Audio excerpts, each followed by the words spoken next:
Hallelujah. Hallelujah. Melech ha'olam. Ha'el ha'gorim kol dabar. Wa ha'el asher gomer kol dabar. Atahu wein kimoka. Bashemayim o ba'aretz. Atahu wa ein kimoka. Bashemayim o ba'aretz. Yehovah Eloheinu. No de lifaneka. Ki ata. Bakarta et bnei Yisrael. Lihiyot amka. Wagam kain. Ata. Arta otanu. El ha'emet. Alodot oka. Wa alodot torot teka. Wa alodot mitzvot teka. Toda. Yehovah Eloheinu. Wa Elohei Abotenu. Elohei Abraham. Elohei Yitzchak. Wa Elohei Yisrael. Ha'el ha'shomea tefillah. Wa ha'el asher ta'aneh otan. Yehovah Melech. Yehovah Malak. Yehovah Yimlok le'olam wa'eh. Atahu ha'omer. Wagam kain kol debarim yeba'eru. Atahu hamdaber. Wagam kain kol debarim yeba'eru. Yehovah Melech ha'olam. Habore hayotzer. Hoshana et bnei Yisrael. Mekol zarenu. Washublanu. Tarbut. Amen. First and foremost, I want to give honor and praise to the Most High, the Creator and the Maker of heaven and earth. My name is Yeshaya Yisrael of the tribe of Dan of the nation of Israel. This is a presentation being brought to you from Shema Yisrael, giving due respect on a human level to Nasi Zippor, as well as Nasi Natanel, as well as Chief Natanel of the house of Lewi.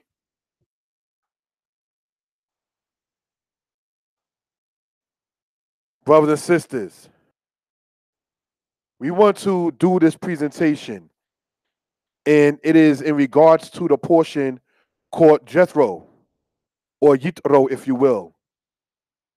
All right? It's not a very long one, but it's a little meticulous one. There is no set Hebrew class for this week, and as we go on in this particular teaching, you will see that we will get into the Hebrew extensively. So it's kind of like you may say put into one, so to speak. Let's go on to the next slide. The meaning of Jethro, Yithro. The word Yithro, said in English transliteration as Jethro, in Hebrew means his preeminence or his excellence. It was a title due to the position of the person we are speaking of, Yithro. All right, and you see that there in the Hebrew itself. All right, you have the Yod with the Kirik, then you have the Tau with the Shawah, join that together. Then you have the Resh with the Kolam, Ro. All right, so this is just we want to point out for edification purposes. Gershom, the son of Moses. Eleazar, the son of Moses. What you see there in the black says Gershom. Gershom means in Hebrew, stranger or a stranger is there. What you see there in the white is the word Eliezer, which means my God is a helper. So this is something we just want to point out for edification purposes, brothers and sisters.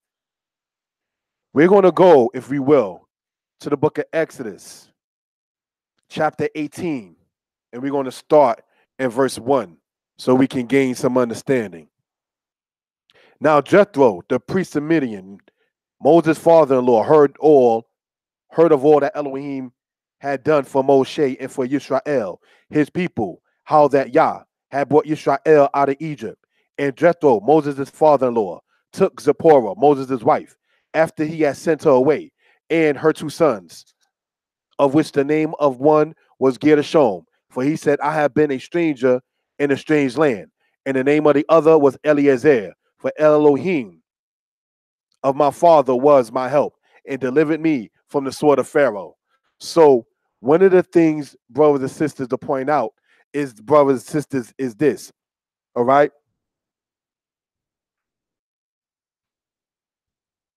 The people back then named the children things that was occurring in their current life. So the children's names, brothers and sisters, did have meaning to it. Okay. So that's something we want to sit there and point out and have that to be noted. Okay. And it goes on to say, and Jethro, Moses' father-in-law, came with his son, Salakli, and his wife, and Moshe, unto Moshe in the wilderness, where he was encamped at the mount of Elohim. And he said unto Moshe, I, thy father-in-law Jethro, am coming unto thee, and thy wife and her 2 sons with her. And Moses went out to meet his father-in-law and bowed down and kissed him. And they asked each other of their welfare, and they came into the tent. And Moses told his father-in-law all that Yah had done unto Pharaoh and to the Egyptians for Israel's sake, all the travail that had come upon them by the way, and how Yah delivered them.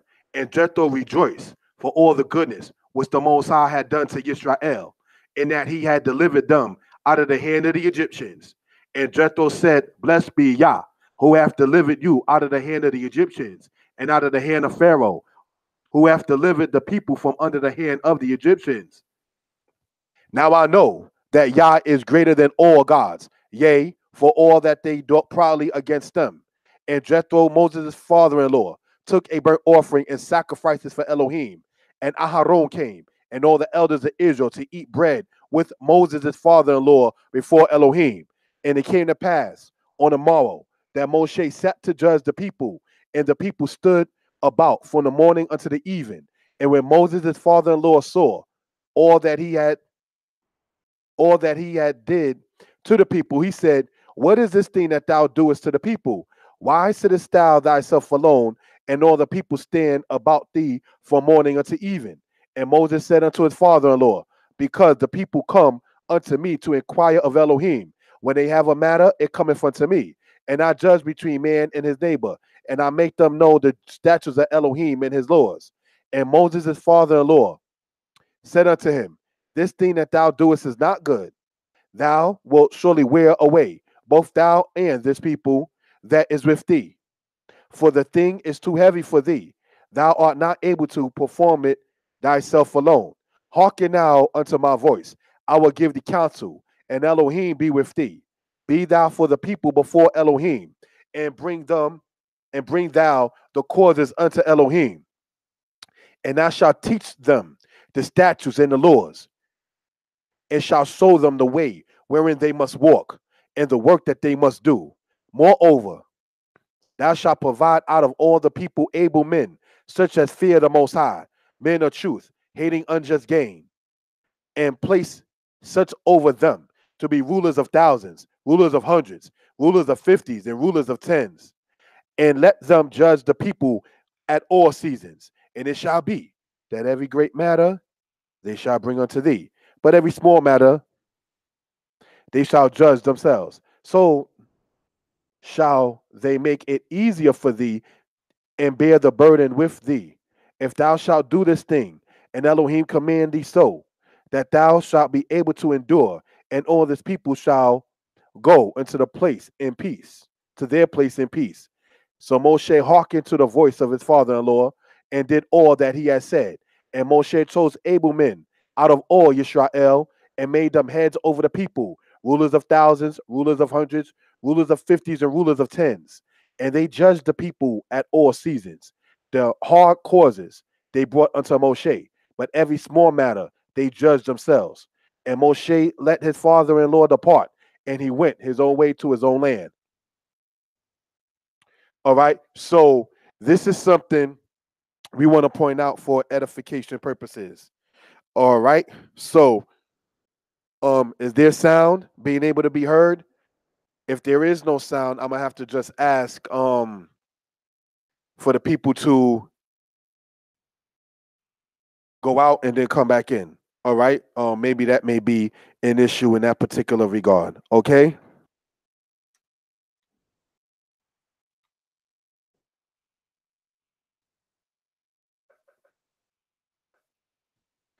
Now, the thing I want to sit there and go over briefly, all right, in this particular regard, brothers and sisters, and that's this.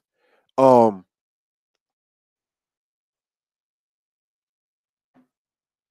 it says that Moshe went to meet his father-in-law and bowed down toward the earth. He showed reverence, he showed respect. All right. So that's something we want to point out for reason and purposes. All right. They was a people of honor and respect. They respected their elders. One of the things that unfortunately has been taught, especially let's say from the Facebook camps, if you want to put it in those terminologies, is a woman is asked, which is more important, her biological father, her husband, her biological brother, or her son?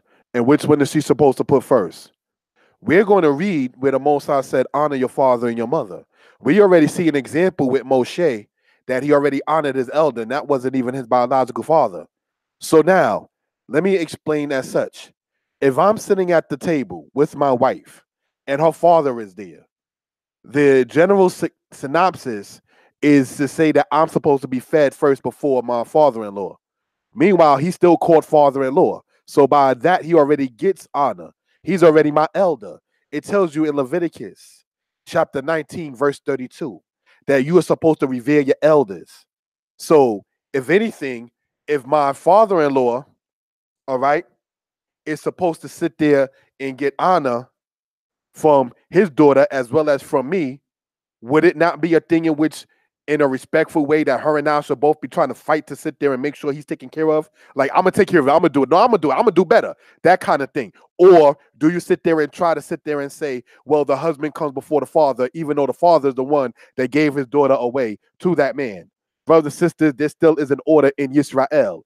You understand? A man of understanding is not going to sit there and want to even be in competition with his father-in-law in the place of his wife. He's going to want to sit there and know that he is into a new good family. Not, I got to sit there and show my father-in-law I'm the man.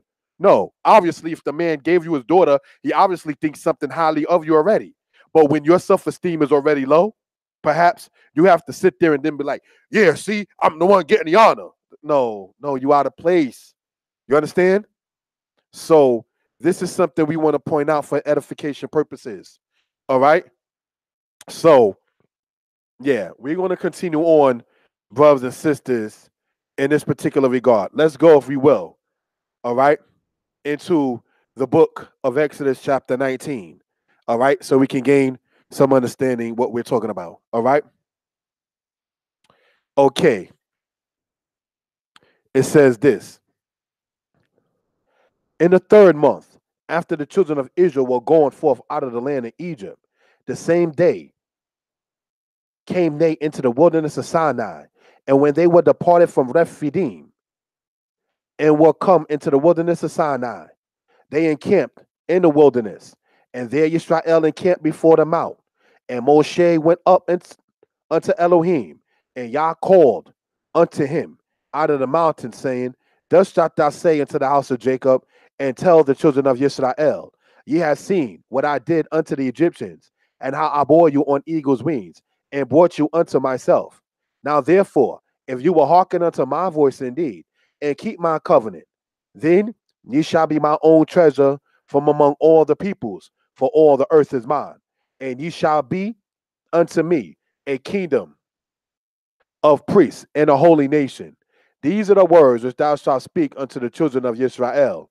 All right, so it's saying here that the children of Israel, if they were to keep the law, statutes, and commandments of the Most High, that they will be a Meleket Kohanim, a kingdom of priests. Now, as we know in the book of Hosea, chapter 4, verse 6, it says, "You shall be no priest to me, seeing you forgot the law of the Most High." See, the Israelite priesthood, and when we speak about all 12 tribes, males, females, and children alike, as being priests in that particular regard, brothers and sisters, is on condition. All right, it's on condition. It's not based upon the aspect of birth. See, the Levitical priesthood is based upon birth. You understand? Whereas once it comes down to the aspect of the Israelite nation as priests, which will include both genders, all right, you have it to where, brothers and sisters, that's based upon condition of obedience. All right. So this is something we want to point out for edification purposes. Now, in continuing with this particular regard, we are in the book of Exodus, chapter 19, Mount Sinai in Saudi Arabia. As we went over before in other lessons, it says that the children of Israel were to be brought into the land of Midian, to the same mountain that the Most High appeared to Moshe in the burning bush. So the route that the Israelites was going to take was already chosen. It was already known. All right. So this is something we want to point out for evidence purposes. We already shown in a portion that was entitled Wa'era and I appeared, the aspect of the maps in that particular regard on this channel. Exodus chapter 6, verse 1 through Exodus chapter 6, verse 2 to Exodus chapter 9. All right. So we already went over that particular aspect. Now, what you're looking at on the left-hand side is a picture that is said to be the actual Mount Sinai with the top of it burnt in that particular regard. And what you're looking at on the right-hand side is, as shown before, the map of what the children of Israel went through inside of the wilderness. All right. So this is something for edification purposes. We're going to go back, brothers and sisters, into Exodus chapter 19, if we will. Okay. And it says this. And Moshe came and called for the elders of the people and set them before and set them all these words which Yah commanded him. And all the people answered together and said, "All that Yah has spoken, we will do." And Moshe reported the words of the people unto the Most High. And Yah said unto Moshe, "Lo, I will come down in a thick cloud, that the people may hear when I speak with thee, and may also believe thee forever." And Moses told the words of the people unto Yah. And Yah said unto Moshe, "Go unto the people and sanctify them today and tomorrow, and let them wash their garments, and be ready against the third day. For the third day Yah will come down in the midst of all the people upon Mount Sinai.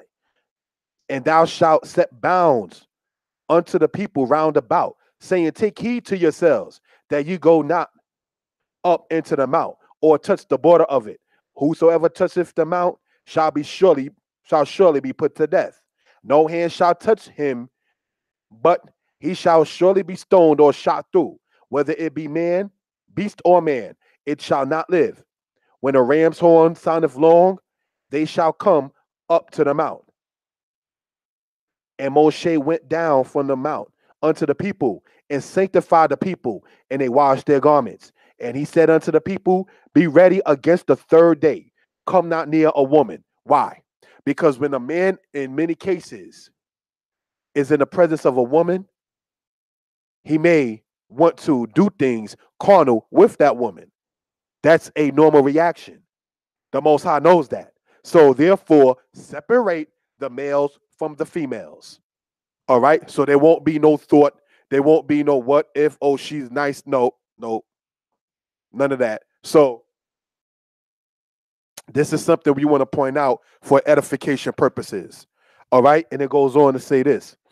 And it came to pass on the third day that when it was morning, that the thunders and the lightnings and a thick cloud upon the mount, and the voice of the horn exceeding loud, and all the people that were in the camp trembled. And Moshe brought forth the people out of the camp to meet Elohim, and they stood at the nether part of the mount. Now, Mount Sinai was altogether on smoke, because Yah descended upon it in fire, and the smoke thereof ascended into the smoke as the smoke of a furnace, and the whole mount quaked greatly.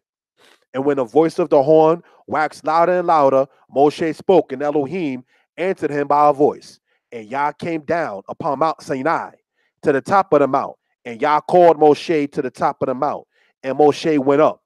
And Yah said unto Moshe, Go down, charge the people, lest they break through unto Yah to gaze, and many of them perish. And let the priests also that come near to Yah sanctify themselves, lest Yah break forth upon them. Now, when it says the priests, it is talking about the firstborn of the house of Israel.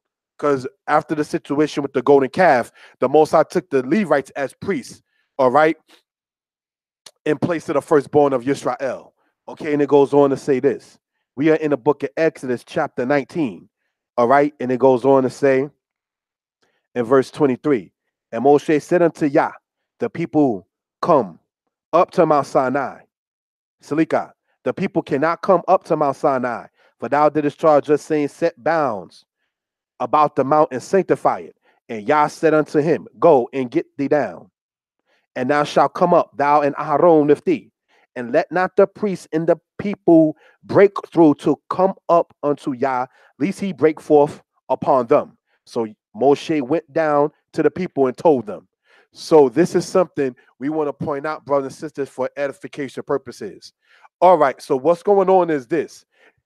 The people were told to be ready against the third day. So in that way, in other words, when the third day was to come, be ready for that third day. And in the process of that, don't come near the opposite sex. Make sure you washed up. Make sure your clothes is clean, and so forth and so on. Because the people are going to be met by the Most High. And you have to be in a certain state in that particular God. Pardon me, in that particular way. Because Hu El Qadosh, because he's a holy God. All right. So this is something we want to point out for edification purposes. All right. So let's go on, if you will, brothers and sisters. All right. And it says this in the book of Exodus, chapter 20. And it says this. Shalom. Most Israelites are aware of the Ten Commandments. However, in this presentation, brought to you from Shema Yisrael, we want to get into the linguistics of the matter. In this presentation, we will explain the matter of the commandments and involve the Hebrew concerning the matter. This will be explained as basic as possible. All right, so that way we can gain some understanding of what we're talking about for edification purposes.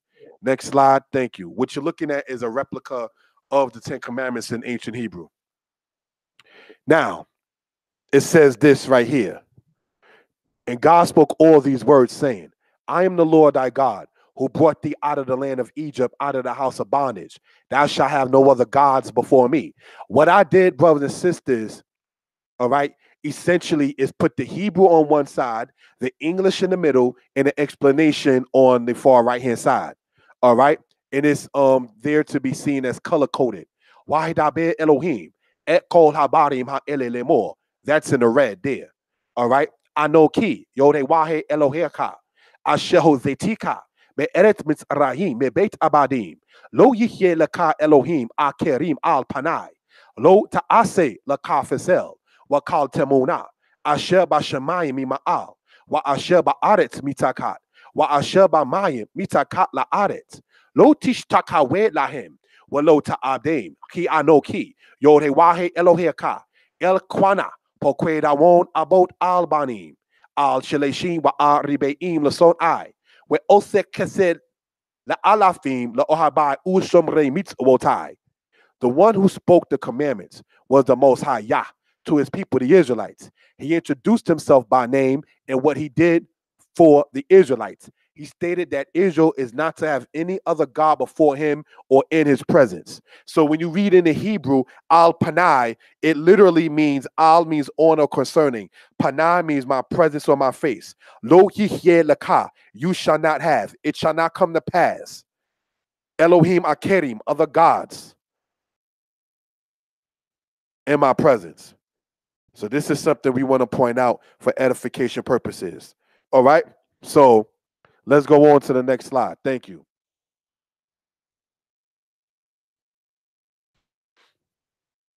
Thou shalt not make unto thee a graven image, or any manner of likeness of anything that is in the heaven above, or that is in the earth beneath, or that is in the water under the earth.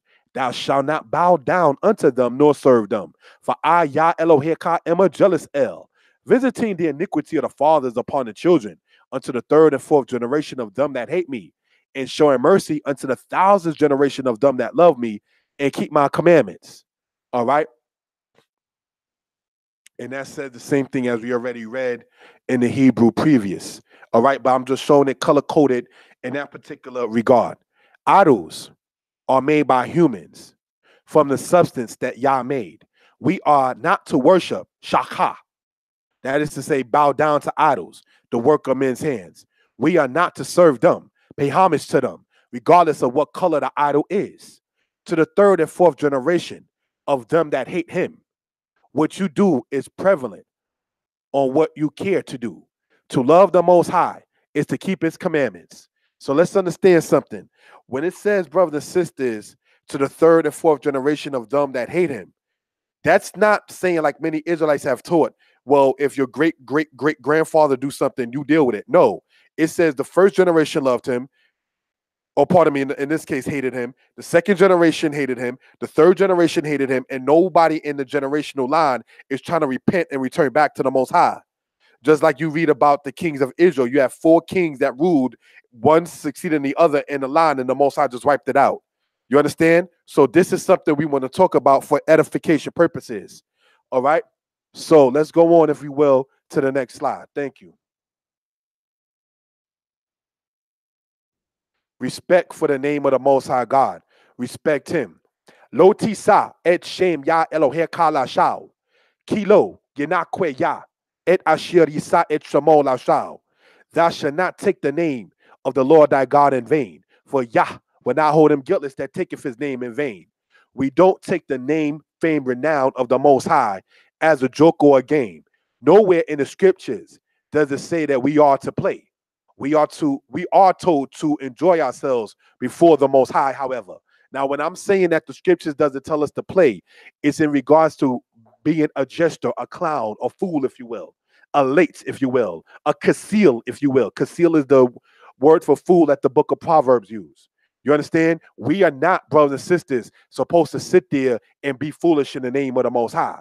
When the name of Yah is called upon us, there is a certain way that we are supposed to sit there and conduct and carry ourselves.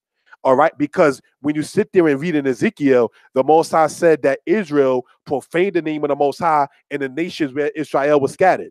So because our God has his name called upon us, there are certain things that we are supposed to do because we represent the Most High God. All right. So this is not to sit there and try to take shots, as the saying goes. This is not to sit there and try to be holier than thou or anything like that. We just want this to be noted for edification purposes. Now, this is not saying, however, that we cannot say the name of the Most High. This is not saying that we cannot swear in the name of the Most High either.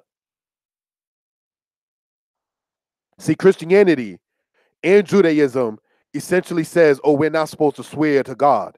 Whereas the Most High in Deuteronomy chapter 6, verse 13 says we're supposed to swear. Leviticus 19 says we're not supposed to swear falsely. So when some say, well, because the people are just swearing falsely, just don't swear at all. Why not tell the people to sit there and get the falsehood out of them? Wouldn't that be a better solution? As opposed to trying to say, get rid of the law and say by grace concept? No, that right there doesn't hold any weight. You understand? You cannot sit there and go through any institution, brothers and sisters, and not have any laws, rules, statutes, commands, ordinances, orders, if you will. Because an ordinance is something that's ordained. All right? If you saying that we can't do this and we can't do this and we can't do this and we can't do this and we can't do this, and then you don't want it to be a thing in which the Most High may say, this blessing and that blessing, I can't do this and then I can't do that, because you're trying to find a way to not serve Yah as much as possible. So what if the Most High were to do that to you and try to find a way to not sit there and bless you as much as possible?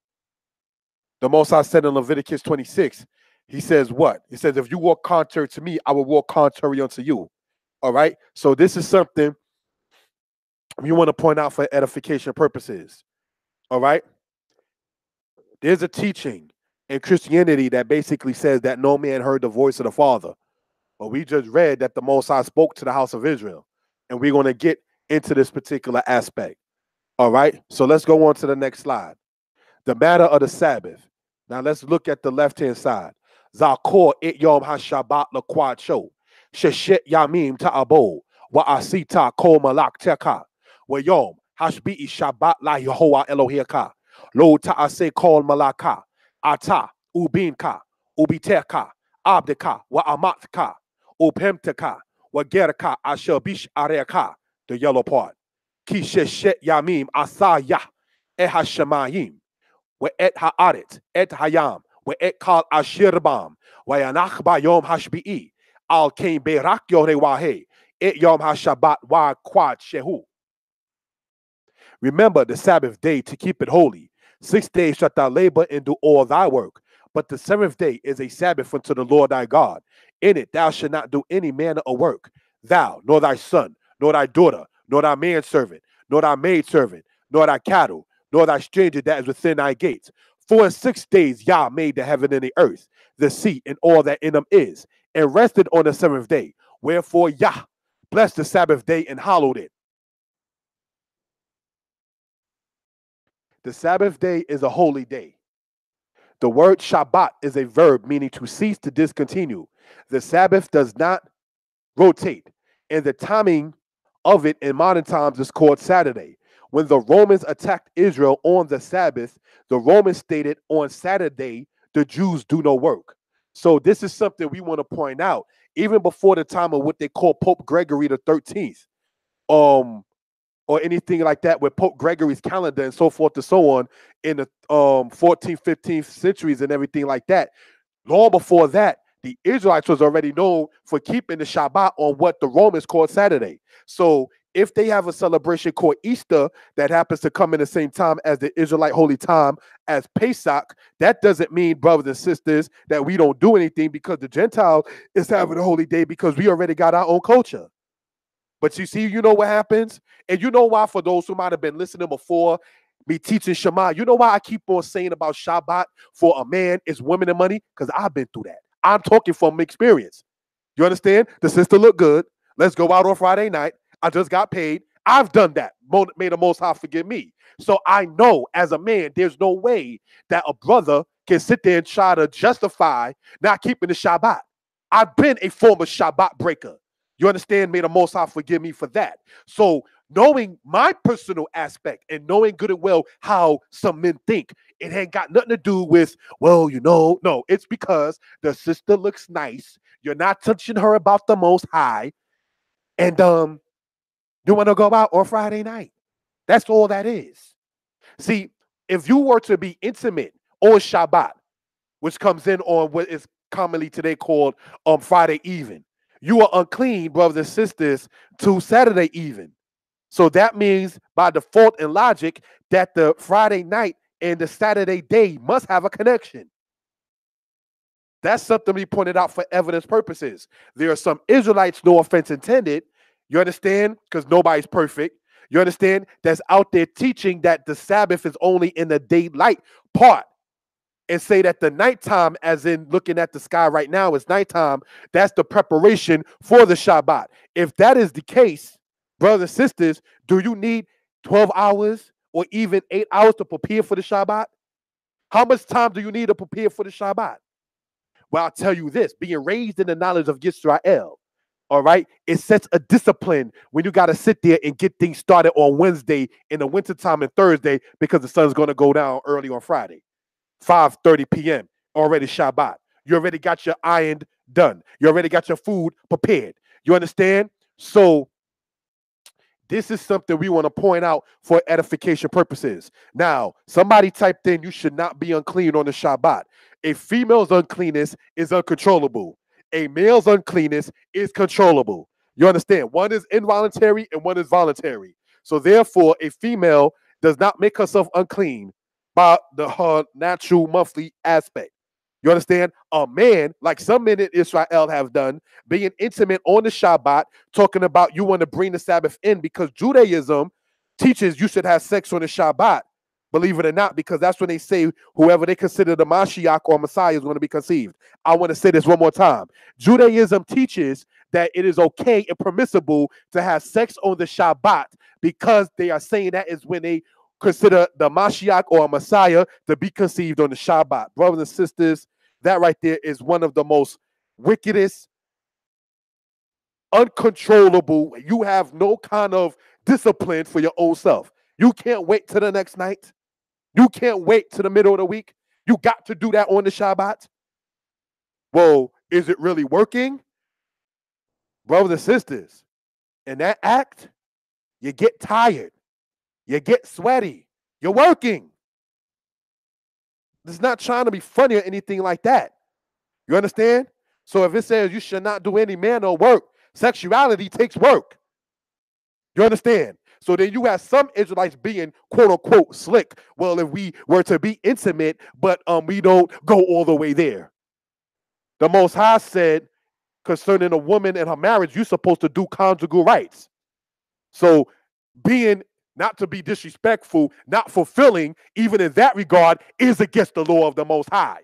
You understand? There is no wiggling around with the laws of the Most High. You see, there is no wisdom or understanding against the Most High Yah, the supreme intelligence of the universe. You understand? So you cannot sit there and say, oh, we can be intimate on Shabbat as long as we don't get unclean, simply because when you're being intimate in marriage, unless you just want to sit there and be a whoremonger and a whore, you understand, which is talked about in the Torah. You're supposed to sit there and do conjugal rights, but there is a law and a time for everything. You understand? Now, before the Most High came and spoke to the children of Israel at Mount Sinai, it says, come not near a woman. So why would you, after coming near a woman, then sit there and before you're clean ritually, go before the Most High? You understand? Something is wrong with that picture. That's a person who has a lack of self-control. That's the Israelite I want flesh. I want flesh. I remember the flesh pots. Yeah, you know what? Eat that. To eat the quail till it come out your nose. Slay them. I want to go back to Egypt. I don't want to be independent. Take them. Slay them. They're with the Baal Peor. What did the Most High say to Moshe? Take the elders, hold them in the face of the sun. Slay them. That's what is happening to the elders.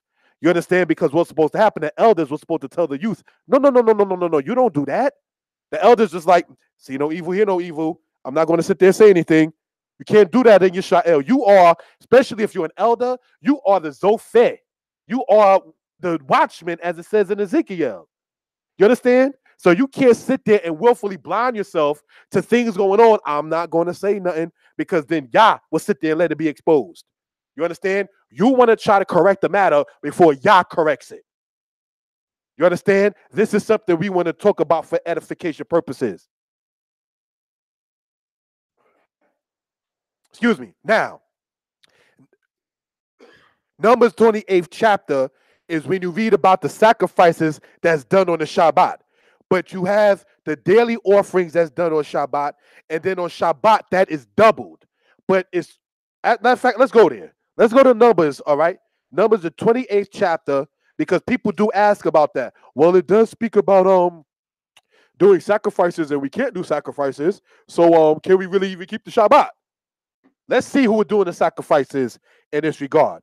And Yah spoke unto Moshe, saying, command the children of Israel and say unto them, my food which is prepared unto me for an offering made by fire of a sweet savor unto me, shall you observe to offer unto me in its season. Now, let's go, if we will, to verse 9. And on the Shabbat day, 2 helams of the first year without blemish, and 2/10 of an ephah of fine flour for a meal offering, mingled with oil, and the drink offering thereof. This is the burnt offering of every Shabbat, beside the continual burnt offering and the drink offering thereof.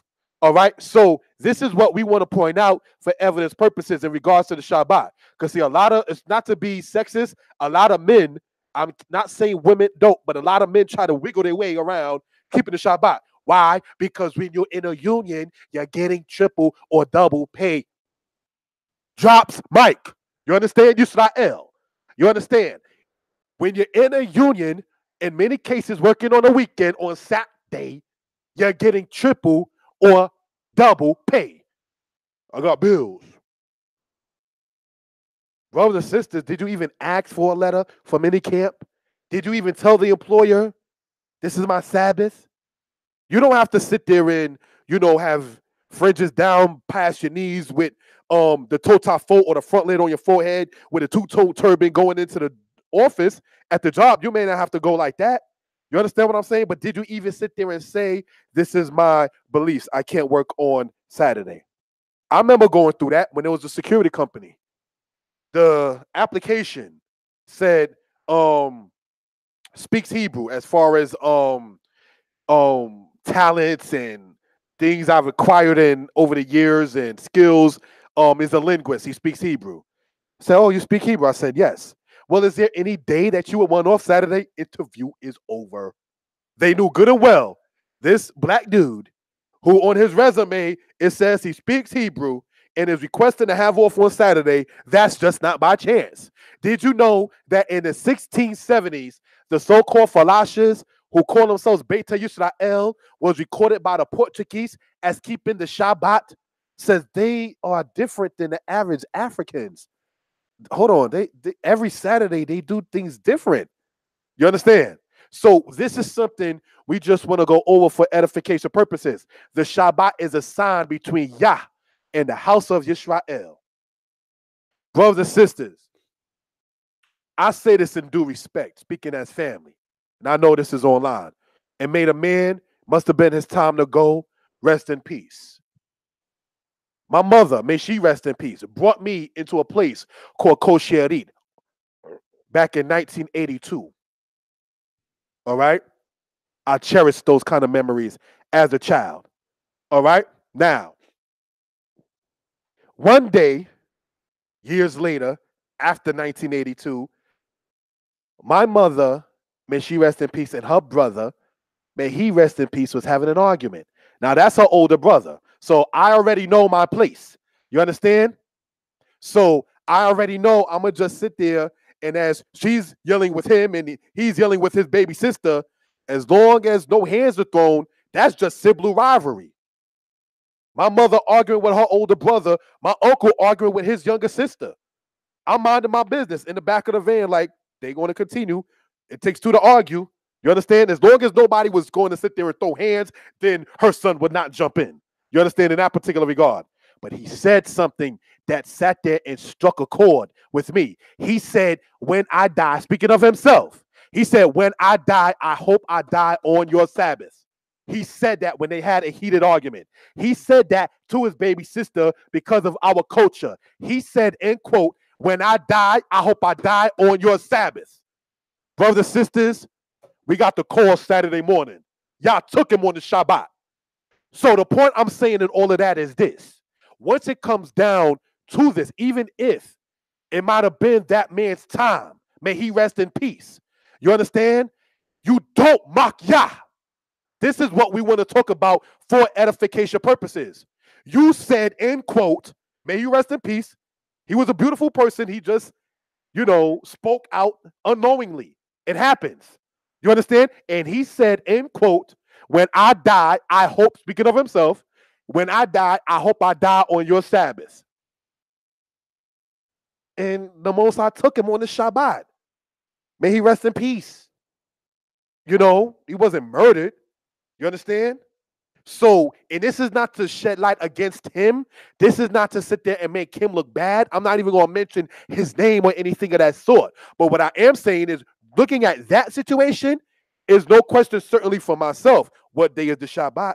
Because he said he want to die on the Shabbat. He died on what's called Saturday. Ain't too hard to figure out what that is in that regard. We already explained in the PowerPoint here when the Romans, when they sat there and attacked Israel in the 1st century BCE, they said, hold on, the Ayudim, or AKA the Jews, all right, they don't do anything on when we worship Saturn.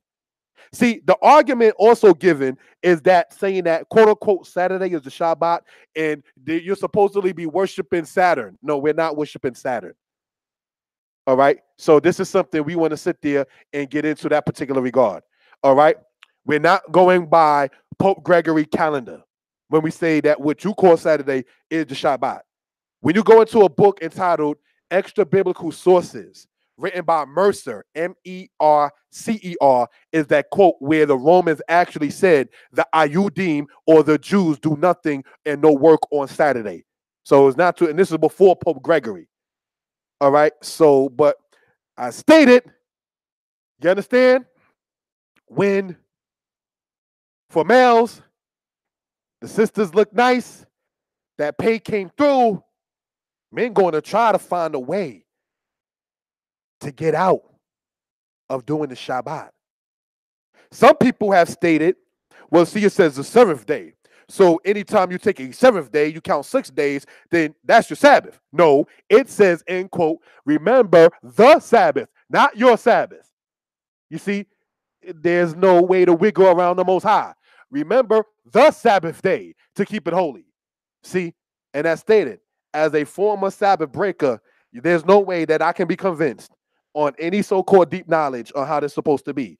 What we read in the book of Numbers, chapter 28, that is what the priest dealt with, because it speaks about burnt offerings.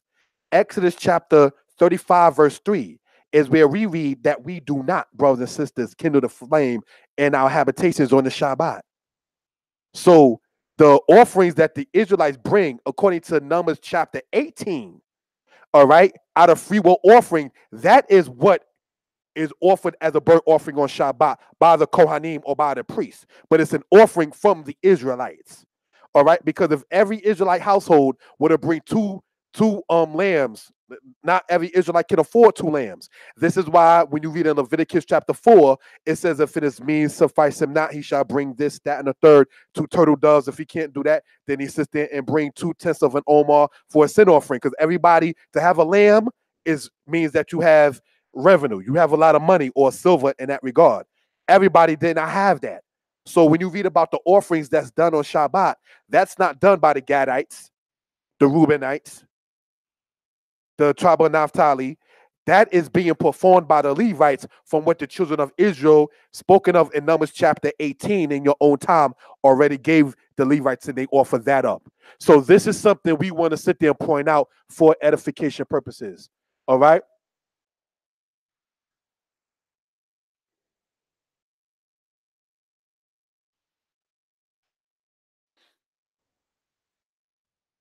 Okay, it says, some of those same brothers who teach that the Sabbath began at sunrise now teach that you can attend a funeral on the Sabbath day.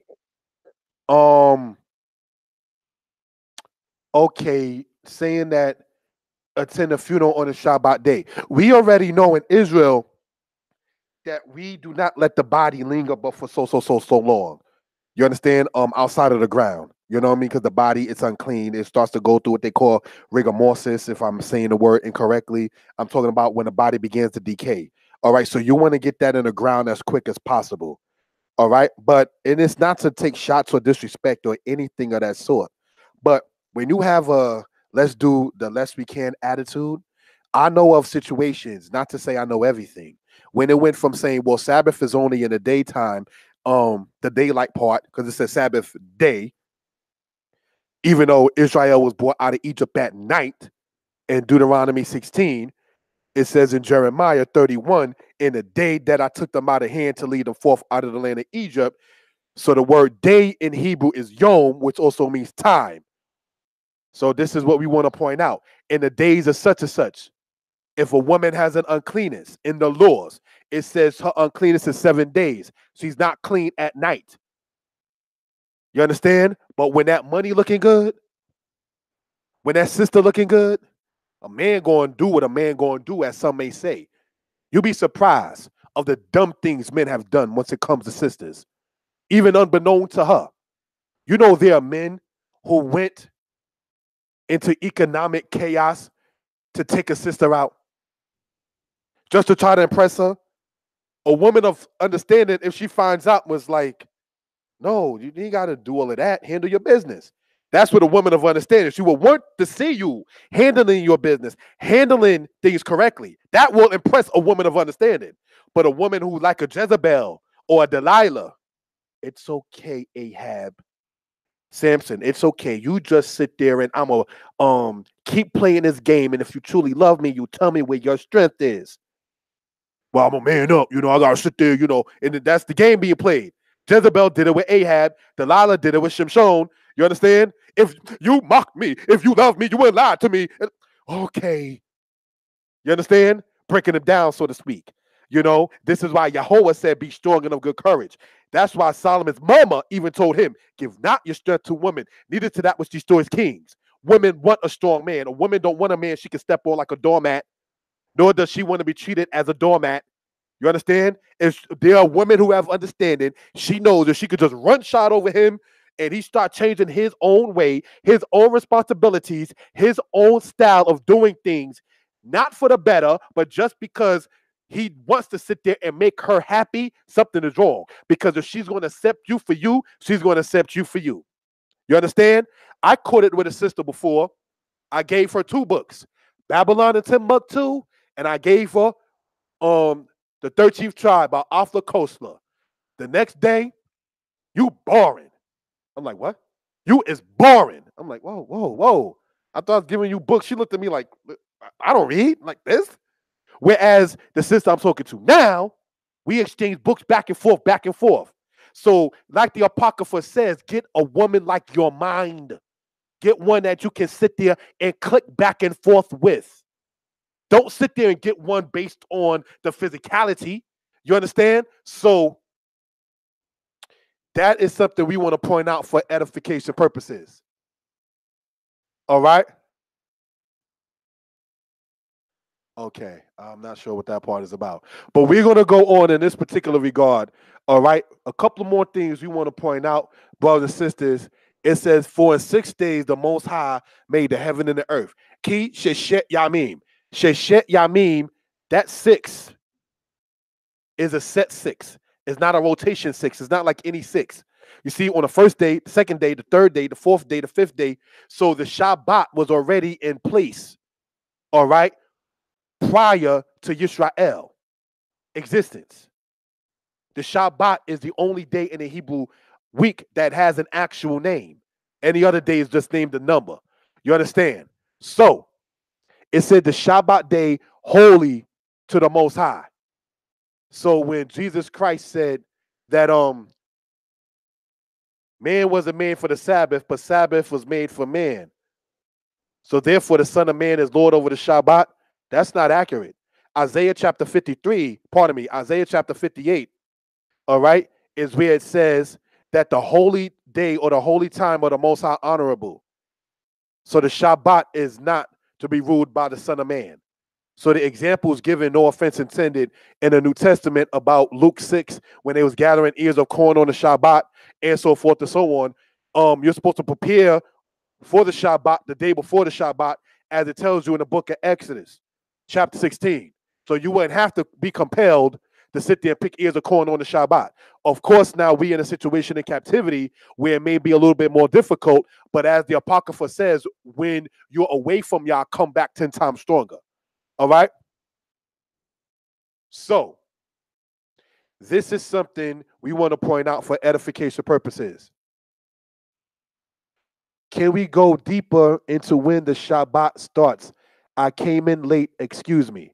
All right. Well, essentially, in a nutshell, as you may see, brother or sister, on the PowerPoint there, in the white part, it says the Sabbath day is a holy day. The word Shabbat is a verb meaning to cease, to discontinue. The Sabbath does not rotate like some people say. Like there are some that say that every time a new moon comes in, that starts a new week. Brothers and sisters, if a woman starts her uncleanness on a so-called Tuesday, and then new moon is that next day, that there's one cycle for the uncleanness, there's another cycle for new moon, there's another cycle for the week, there's another cycle for the hour. See, you got daily, weekly, yearly, monthly. When a woman's on her cycle, it's called what? Her monthly. When we dealing with new moon, it's something of lunar of that. The moon was created on the 4th day. So therefore, there are some who are saying that Genesis chapter 1, verse 14 says that let them be for signs, for seasons, for days and years. You see, it says days. So if it says days, but it doesn't say Shabbat in the book of Genesis chapter 1, verse 14, what day is the first day according to the moon? I'm speaking in regards to those who teach about lunar Sabbath. If you're going to Genesis chapter 1, verse 14, where it says, let them, speaking of the sun, moon, and stars, the greater light, the lesser light, and the stars, right?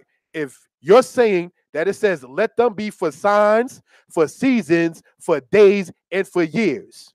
So if you're saying that that is supposed to be an indication of when the Shabbat is, that means you should be able to identify with those same sun, moon, and stars when the first day or the second day of the week is. Because see, you can't take, for those who deal with lunar Sabbath, into the concept of Genesis chapter 1, verse 14, because it says, Wahayu la'utot, let them be. See, Genesis 1:14 is not talking about the moon.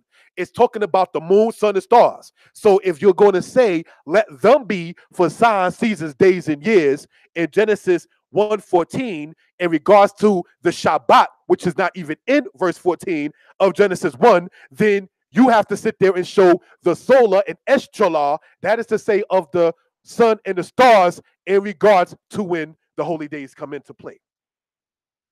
Brothers and sisters, Genesis 1:14 is simply like Deuteronomy 4. It says the Most High give that to as calendars to all the nations of the earth. Some people have a solar calendar, some people have a lunar calendar, some people got both.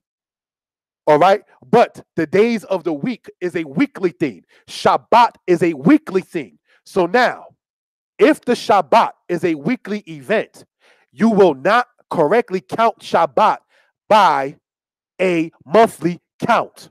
You cannot count Passover, which is a yearly event, by looking at the months or a monthly count. So if Shabbat is weekly and it falls in on the seventh day of a week, then you will have to sit there and know that it is a weekly set time. That's something we wanted to point out. All right. So now, one of the other things to point out is this: the argument given against us concerning, this is why we like to do teachings like this on a weekday. You understand? When we get the time to get into certain things and so forth and so on. Now, for those in regards to the lunar Sabbath, one of the arguments is, if you're stranded on a desert and wake up, how would you know when the Shabbat is? The first question is, how did I get stranded? That's what I'm going to first ask. Then I'm going to ask, is there any food or water? That's the next question. How did I get stranded? Why am I just waking up? And is there anything to eat and drink? No offense, I'm not going to ask stranded on an island or stranded in the desert, when is the Shabbat? That's not my first question.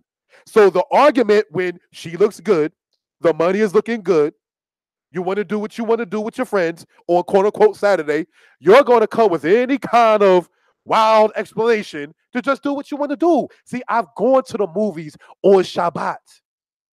You understand? And I say this before the Most High. So this is how I know when people want to do what they want to do, they're going to find a way to do what they want to do. You can't convince Moreh Yeshaya in the scriptures through that. That's not going to happen.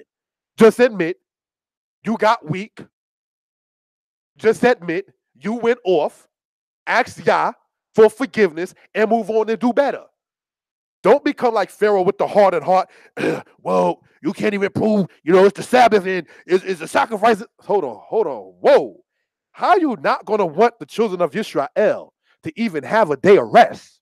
Even in the movie, which I have not found in the Tanakh or in any Egyptian record, where the Israelites were supposedly given 1 day and 7 of rest in the movie, The Ten Commandments, right? But even in that case, why would you not want to even have a Shabbat or a day of rest?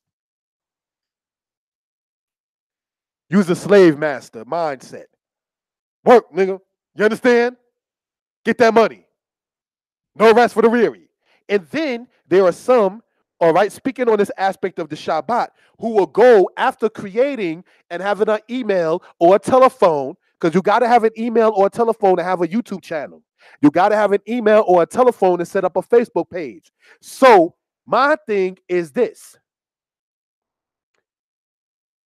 When you go to Deuteronomy 28, and it said, there shall be no rest for the sole of your foot, that's another argument given. But if you already have a Facebook page, you already had rest for the sole of your foot.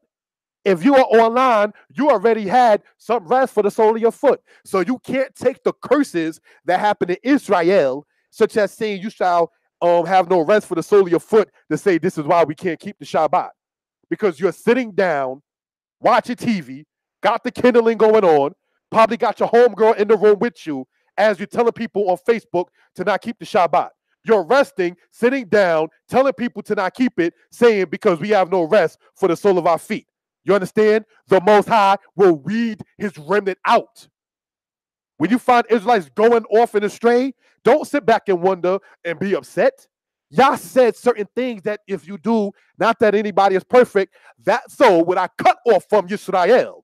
I don't want to be around Israel. I don't want to be around none of the camps. Yah may have cut your soul off from among your people. You find more solace with strangers. You find more solace with those who are not your own. That is cut off from your own. You understand? So this is something we want to sit there and talk about for edification purposes. You understand? The Shabbat develops a discipline. I got to start to get ready because of this. I can't do this because of this. You understand? It's important, as stated, when you're in a relationship or in a court matter. When I say court, I'm not talking about judicial. I mean as far as a relationship goes. To be of like minds. You want to have a mate to tell you, remember the Shabbat day to keep it holy. That's what you want.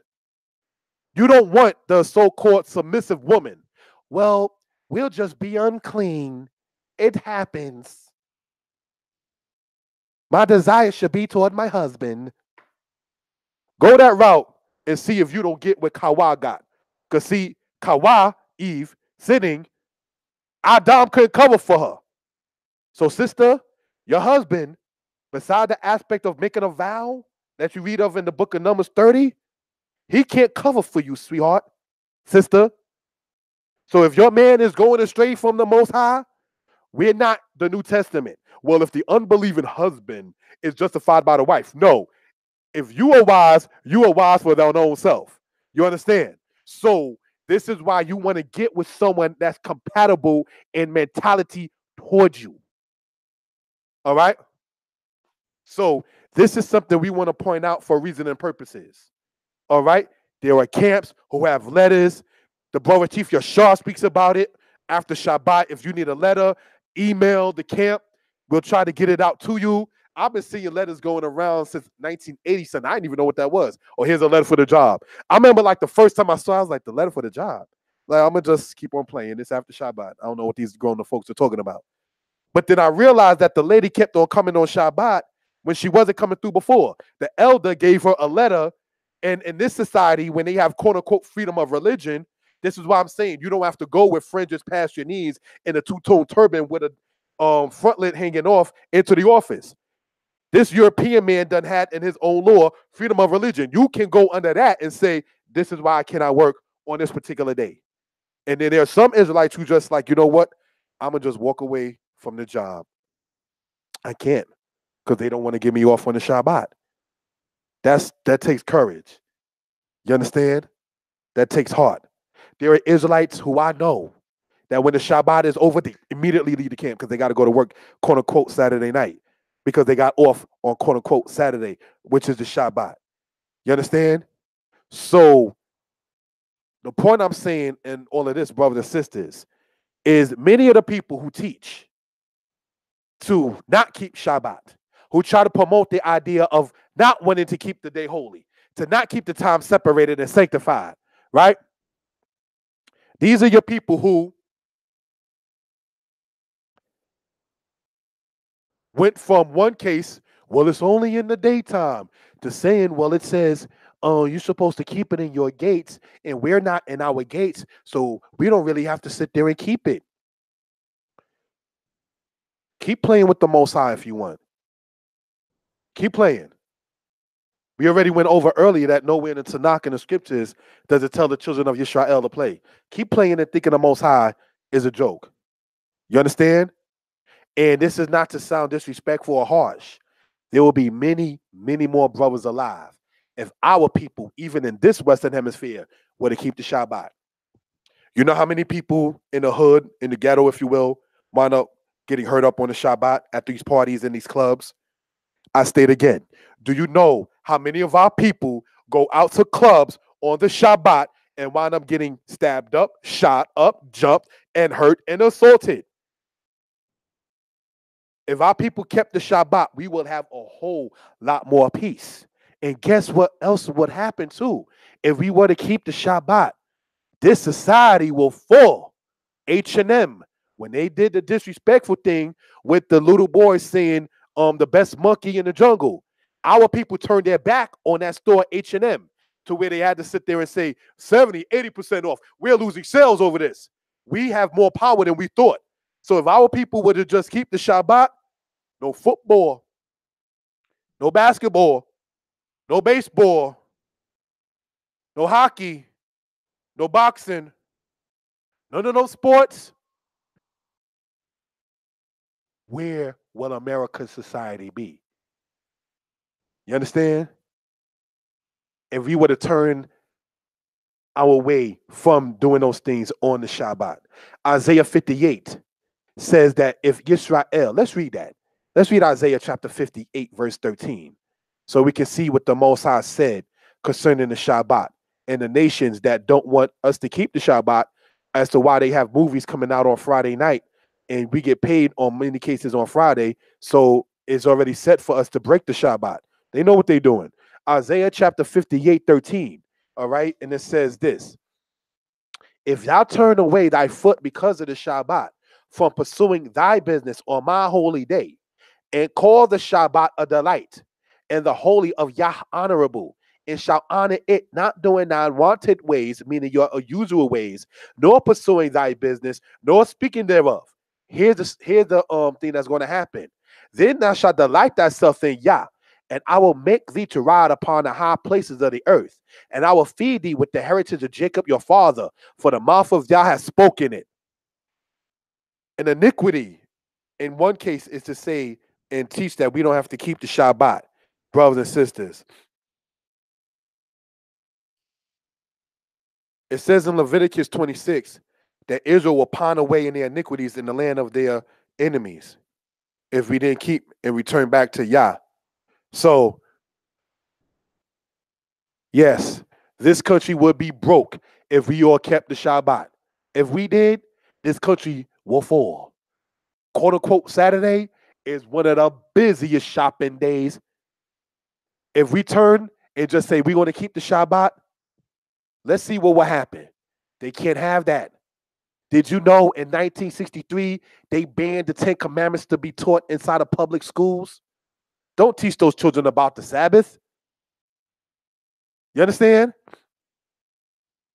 Let's go on. Honor your father and your mother for your good. Honor thy father and thy mother, that thy days may be long upon the land, which Yah thy power giveth thee.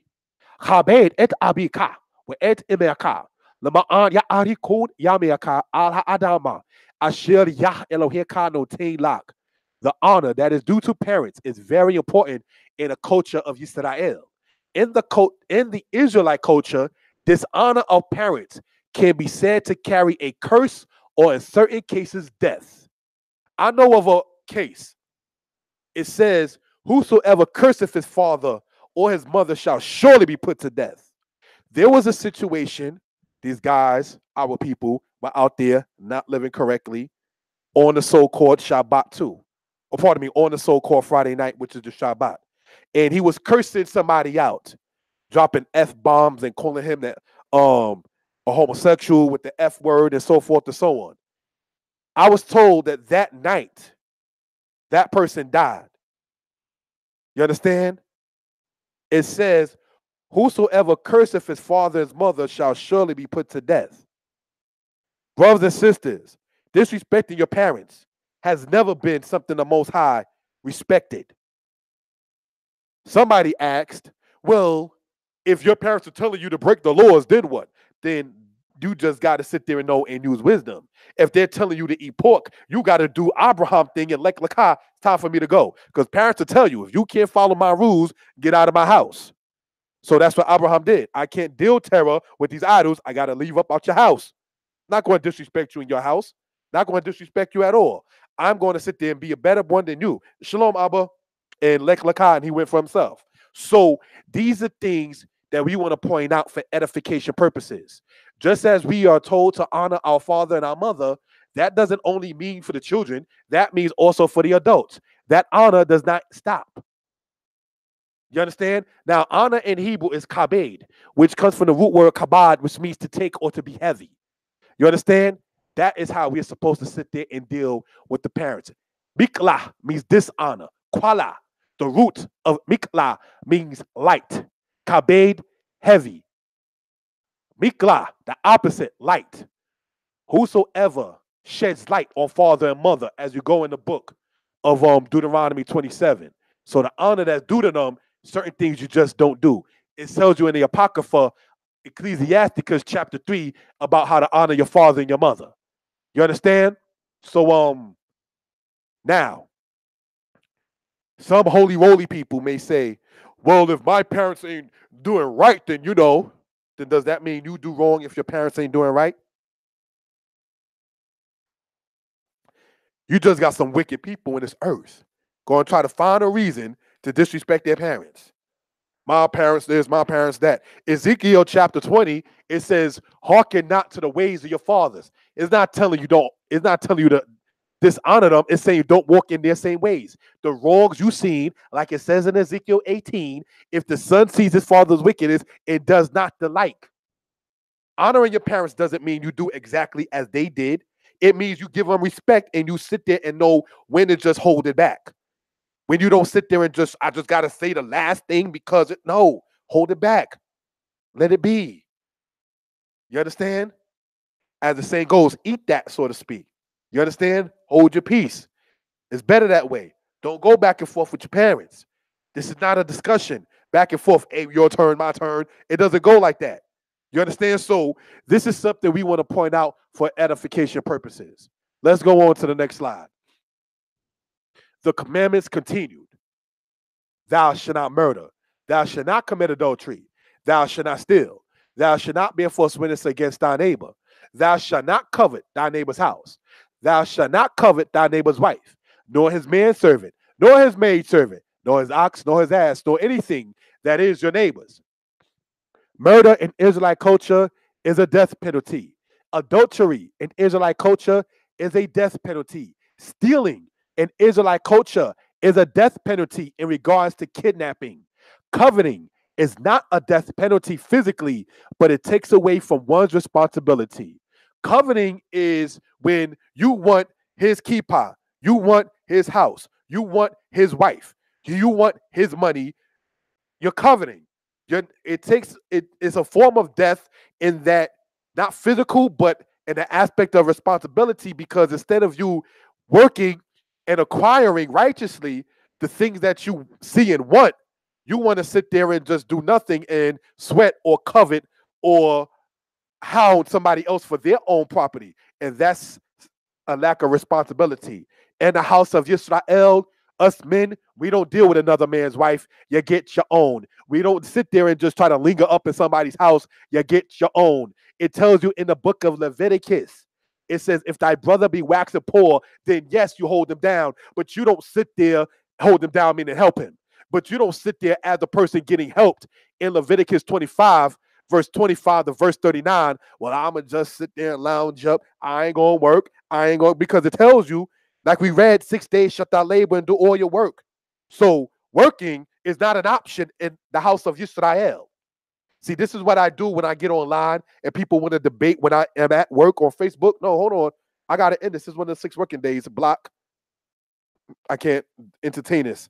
You understand? So this is something we want to point out for edification purposes. Now, getting back, brothers and sisters, in this regard. No tirazak in the black, thou shalt not murder.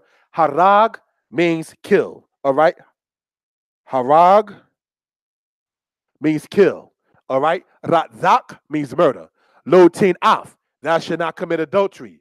Adultery in the house of Yisrael is when a man, be he married or not, is having sexual intercourse with a woman when she is married. That is what adultery is. You are not supposed to be doing that in the house of Yisrael. All right? And so, next one. Lo tignob, thou shalt not steal. Stealing, as we know, is the taking of property that does not belong to you without permission from the proper authority. I cannot ask to have, all right, John's computer. I'm just making up a name, all right? I cannot ask Robert for John's computer because that's not his computer to give me. That's a form of stealing. Stealing, as stated, is when you take something without permission from the proper authority. Not just, will I ask? No, make sure you know who you're asking. Okay? Then it goes on to say, thou shalt not covet thy neighbor's house. Thou shalt not covet thy neighbor's wife. All right? Coveting another man's wife is, you know she's married, but you still want to talk at inappropriate hours, even with or without inappropriate conversations. You understand? The Apocrypha in Ecclesiasticus chapter 9, it says, make no friendship with a married woman and tarry not with her at the wine. You understand? Keep that distance. Nah, sister, you married. Sister, you married. Sister, you married. At Nasuya, sister, you married. You understand? And a wise woman who can pick up on the spirit of a brother who may like her, but he doesn't know she's married. A wise woman will throw it out there. And my husband, because I've had that happen to me, no disrespect intended to anybody. Years ago, a sister was saying, yeah, and my husband, I was like, oh, well, she's letting me know exactly what it is up front, what it is. She, when she said my husband, I already know what it is. See, no disrespect to Dawid. Once he heard Bathsheba, Eshet Uriah Hakiti, that's the end of the conversation. Eshet, wife of, record stops. You understand? Zehu, Hasika, Sofra. The conversation is done. Hasika, Sofa, Zehu. Ain't the body old. There's no more words. You understand? But you looked, you saw, you liked, you found out she was married. You still kept on look and liking what you see. That's the covetous part. All right. And then after that, you called her over. She came towards you, and then y'all both did the act. And unlike males and or females, this teaching coming out of Shema Yisrael is not going to say whether David was more wrong or Bathsheba was more wrong, because they both knew they were wrong. All right. There were some sisters who were saying, in regards to that, he was the king, and she had, no other way. Don't marry that kind of woman. If she's trying to sit there and explain why Bathsheba would have done something that made the Most High upset with her, that ain't wife material. Run from her. You understand? Run from her like Joseph did Potiphar's wife. I must haul from here. You understand? You don't sit there and keep on making friends like that. So this is something we want to point out for edification purposes. All right? Now, nor his manservant, nor his maidservant, nor his ox, nor his ass, nor anything that is thy neighbor's. Get your own stuff, Israel. Don't covet the next person's property. Get your own stuff. To you responsibility. Get your own wife. Get your own turban. Get your own house. Get your own shirt. You understand? Don't sit there and, I want his. I want his wife. I want his hat. I want his car. No, you're not supposed to want his anything. You're supposed to get your own. Ak, ish, man up. Get yours. Ask Yah how it can come to you. Ask him, even on a human level. You have a nice car. Where did you get that from? How did you get it? Do they have it for a lower price? You can do that, but instead, you have the Nachash spirit, perhaps. I want his car. I don't want to get my own. You understand? It tells you that if you acquire things through violence in Leviticus, acquiring things through violence is today's terminology, not stealing, but called robbery. Gazal in the Hebrew. Robberies are done by people who lack something mentally or physically. One day, one night, I was coming from Hashaba, the camp that was in Queens, and it was after a new moon service. And I remember waiting on Linden Boulevard for the bus, right? And this guy, he had on what they call a herringbone, or this is one of those big chains. And two other guys was just looking and waiting. And it appeared, not to sit there and throw them under the bus, all right, that they was anticipating on how to sit there and take this man's property. What occurred in my mind, brothers and sisters, is the song, the rap song even, when it's called Just to Get a Rep. See, when we're talking about the laws of Yah, we're talking about things that are reality. We're not talking religion. There was a rap song that was called Just to Get a Rep. It is on YouTube, written and sung by a rapper, may he rest in peace, by the name of Gangstar. Right? Now, for those who already know where I'm going with this particular regard, it says they had the brother trapped in a circle. One in a hoodie said, "What hurt you? Give up all your Jews and pay unless you want to see another day," or something like he's trying to make it rhyme. So he essentially robbed the guy. You understand? So he actually ran from that situation after getting robbed. But the guy in the song, Just to Get a Rep, he decided to sit there and shoot the guy. But the guy that he shot did not die. So in the song, the guy who was shot after being robbed came back and killed the guy who robbed and shot him. What am I saying in all of that? Brothers and sisters, is this: keep your nose clean. When we're dealing with the laws of the Most High, we talk about aspect of what happens when people raise up on their parents. It talks about people who steal people. Washington, D.C., brothers and sisters, in the 1990s was one of the biggest places for kidnapping. Thou shalt not covet. Newark, New Jersey, back in the 1990s was one of the biggest places for car theft. You understand? So these are things we just want to point out for edification purposes. Get your own. Don't covet. Get your own car. You understand? Don't sit there and listen to a woman complain about her man and say, you know what? I ain't like that dude. No. Hasika. Rashahi. That is a wicked conversation. To sit there as a man and entertain a woman who's sitting up there complaining about her husband. It sounds like you got a personal problem. I can't help you, sister. Shalom. Let's go into the book of Exodus and close out.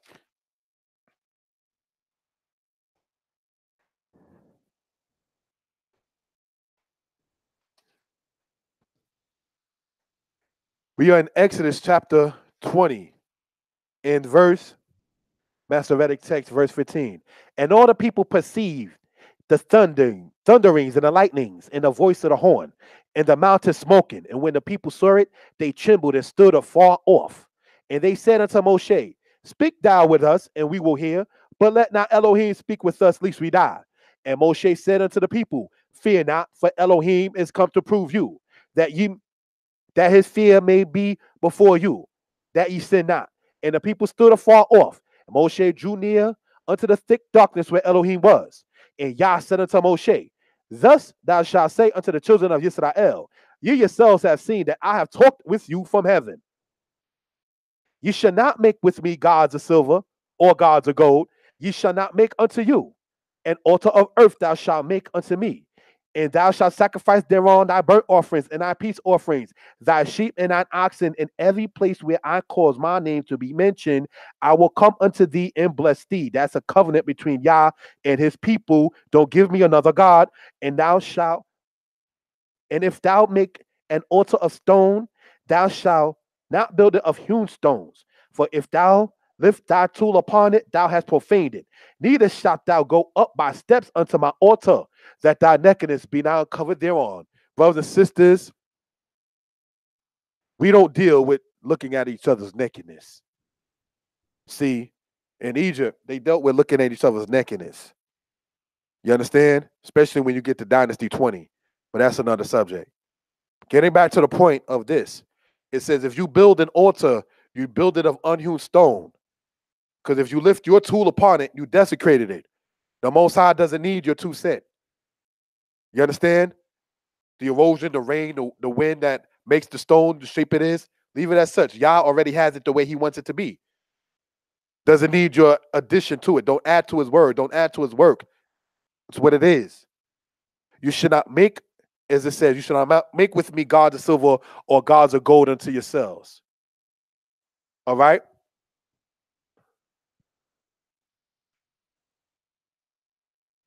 Brothers and sisters, we don't make idols and say this is the wife of Yah. We don't do that in the house of Israel. You understand?